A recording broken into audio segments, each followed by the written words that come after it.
Hi అండి, అందరూ బాగున్నారా? నేను కూడా బాగున్నానండి. నేను మీ రైతు రేజుని. ఇవేంటి అని అందరూ చూస్తున్నారా? మాకైతే పుట్టగొడుగులే అంటారండి. మీకైతే మీరు మార్కెట్లో కొనుక్కుంటూ ఉంటారు, మష్రూమ్స్ అంటూ ఉంటారు కదా.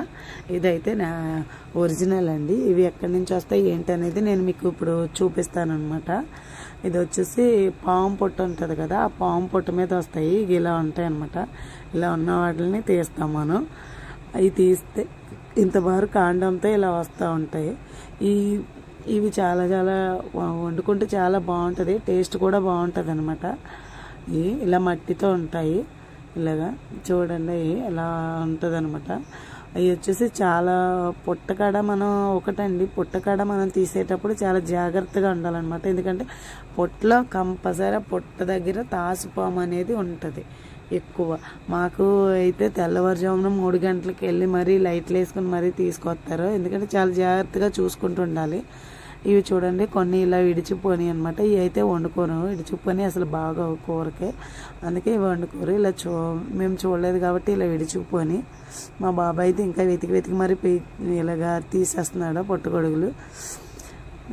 చూడండి, ఇలా ఉంటుంది అనమాట. పాము పొట్టకాడ అయితే చాలా జాగ్రత్తగా ఉండాలి తీయడానికి వెళ్ళినప్పుడు. ఇవైతే చాలా చాలా కూర మాత్రం చాలా టేస్టీ కూడా ఉంటుంది.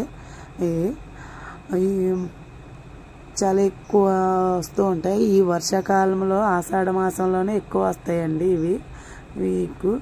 మీరు కూడా మార్కెట్లో కొనుక్కుంటూ ఉంటారు కదా మష్రూమ్స్ అని. అవి అంత కాదు, ఇదైతే ఒరిజినల్ అనమాట. ఇవే ఎక్కువ తినడం వల్ల చాలా ఆరోగ్యం కూడా చాలా బాగుంటుంది అని చెప్తూ ఉంటారు.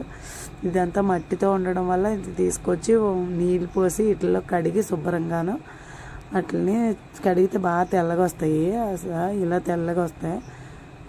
ఇలా తెల్లగా వచ్చిన వాటిని కూర వండుకుంటారు. మీలో ఎంతమందికి మష్రూమ్స్ తిన్నారో కామెంట్ చేసి చెప్పండి. నా వీడియో ఎంతమందికి నచ్చిందో లైక్ చేయండి.